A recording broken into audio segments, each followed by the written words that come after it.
مذہب فقہی کے حوالے سے امام بخاری نے صحیح بخاری میں کتاب الاذان صحیح بخاری ابواب چل رہے ہیں رفع الیدین کے. کیا؟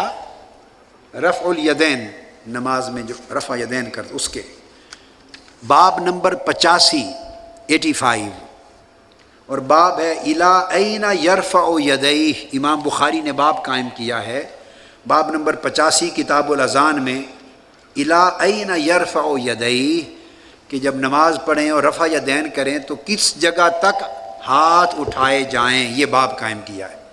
یہ جو ہاتھ رفع یدین کا کرتے ہیں تو کس جگہ تک اٹھائے جائیں، یہ باب ہے امام بخاری نے قائم کیا. اس کی حدیث نمبر 738 بیان کر رہا ہوں. حدیث نمبر 737 یہ ذہن میں رکھ لیں. حدیث نمبر مختلف نسخوں میں تھوڑے تھوڑے بدلتے رہتے ہیں. پرانے نسخوں میں اور تھے، نئے میں اور ہیں. اعداد میں نے بتایا نا آپ کو، جس طرح تعدادیں مختلف ہیں، گنتی کے طریقے مختلف ہیں. تو باب بتا دوں گا، کتاب بتا دوں گا، باب کا عنوان بتا دوں گا، تو کوئی بھی نسخہ لیں گے تو آپ پہنچ جائیں گے اس پر. کتاب الاذان باب نمبر 85، باب کا نام الی این یرفع یدیہ، اس کی حدیث. تو امام بخاری ایک ہی حدیث لائے ہیں اس میں، اور وہ یہ کہ جب نماز شروع کرنے لگیں اس وقت رفع یدین، یا اسی طرح بعد میں بھی جب رفع یدین کریں رکوع میں یا جاتے یا اٹھتے ہوئے، وہ فرماتے ہیں کہ ہاتھ صرف ان کندھوں تک اٹھائے جائیں. اب یہ امام بخاری کا مذہب فقہی ثابت ہو رہا ہے. تراجم الابواب ہیں، باب کا ترجمہ قائم کر دیا نا کہ ہاتھ کہاں تک اٹھائے جائیں. اس سے پڑھنے والے کا ایک ذہن بن گیا. آپ میری بات کو سمجھیں. غلطی کیا ہوئی کمزور علم رکھنے والوں کی کہ انہوں نے باب کا عنوان پڑھا، اس سے ایک ذہن بن گیا، جو حدیث اس کے نیچے پڑھی اس حدیث کو بغیر سوچے سمجھے اس عنوان باب کے مضمون میں ملا دیا. میں نے یہ کتاب المنہاج السوی لکھی ہے، اس کے تمام جو کام محدثانہ کیا اس میں، تمام تراجم الابواب نئے قائم کیے ہیں میں نے، اصحاب الحدیث کی طرح نئے تراجم الابواب. آپ سمجھ جائیں گے جب پوری گفتگو ختم ہوگی، آپ کو سمجھ آ جائے گی کہ حکمت کیا ہے.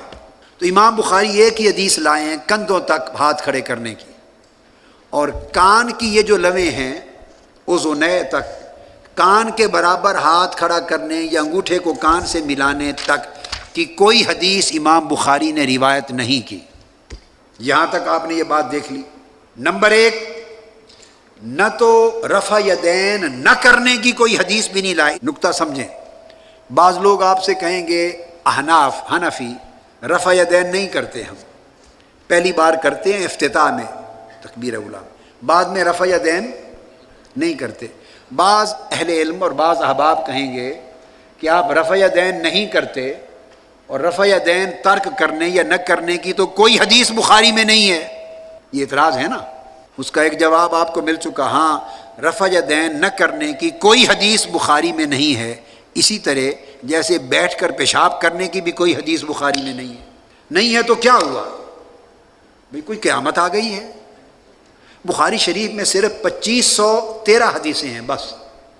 انہوں نے ایک معیار مقرر فرمایا ہے امام بخاری نے، اور 97,500 حدیثیں جو انہیں خود صحیح یاد ہیں وہ نہیں ہیں بخاری شریف میں. تو باقی کتابوں سے دیکھ لیتے ہیں. اس کا مطلب یہ تو نہیں کہ باقی کتابیں غلط لکھی گئی ہیں. یہ نقطہ سمجھا رہا ہوں. اب دوسری بات میں نے بتائی توقیت مسح کی، وہ بھی بخاری شریف میں نہیں ہے، ہم کرتے ہیں تو دوسری کتابوں پر انحصار کیا نا. اب اسی طرح بتا رہا ہوں رفع یدین میں کندھوں تک ہاتھ اٹھانا، بس اس کے سوا آگے کوئی اور حدیث امام بخاری نہیں لائے. حدیث یہ عبداللہ بن عمر سے روایت کیا، قال رأیت النبی صلی اللہ علیہ وسلم افتتح التکبیر فی الصلاۃ فرافع یدیہ حین یکبر حتی یجعلہما حذو منکبیہ او کما قال. عبداللہ بن عمر رضی اللہ تعالیٰ عنہ سے روایت کیا حضور علیہ السلام کا کہ دیکھا کہ نماز کو افتتاح کیا، تکبیر کہی اور اپنے دست مبارک کندھوں تک اٹھائے بس.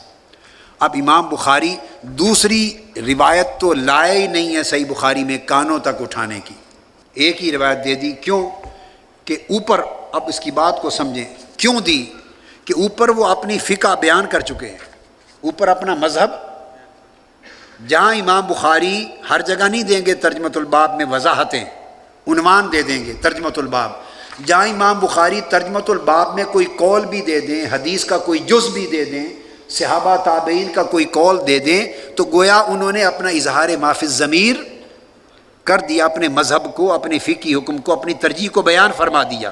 جب بیان فرما دیا اوپر کہ یہ ہے، تو حدیث وہ لائیں گے اوپر کے بیان کردہ بات کو ثابت کرنے کے لیے۔ تو میں مقصود یہ سمجھانا چاہتا ہوں کہ یہ کتاب الحدیث بھی ہے، کتاب الفقہ بھی ہے۔